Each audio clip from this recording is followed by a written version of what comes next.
හැසිරීම් රටාවත් තරමක් දුරට වෙනස් ගති පැවතුම් පවතින බව මම දැකලා තියෙනවා. මට අද දවසේ සිල් සමාදන් වෙන්න ඕන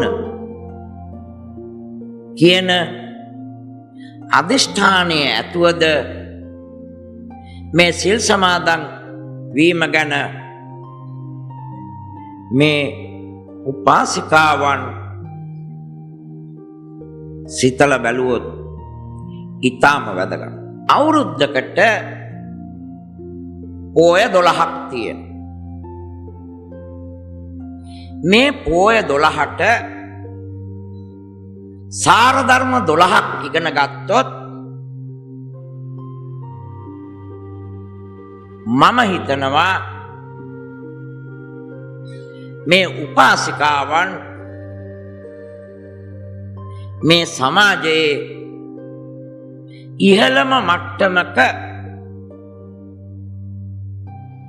රටේ පුරවැසියන්ට ආදර්ශයක් වෙන පරිදි ගෞරවයක් ලබා ගනිමින් උසස් තත්ත්වයකට පැමිණීමට අපි උත්සාහයක් ගන්න ඕන.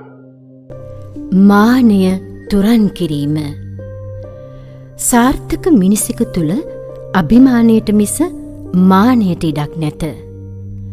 මානය නැතහොත් පුහු අහංකාරකම ජීවිතයට එක් කරන්නේ අවාසනාවකි. එය බාහිර ලෝකයක ශක්තිය බලය හා උපකාරය ඔබට අහිමි කරයි. මේ නිසා ඔබ මානය අතහැර බාහිර ලෝකයේ අන් පුද්ගලයන් සමග මුසු විය යුතුයි. ඔවුන්ගේ ශක්තිය මඟ පෙන්වීම හා ආශිර්වාදය ඔබට ලබා දෙන්නේ ඔබගේ නිහතමානීත්වය හා පිළිගැනීමේ ගුණය විසිනි.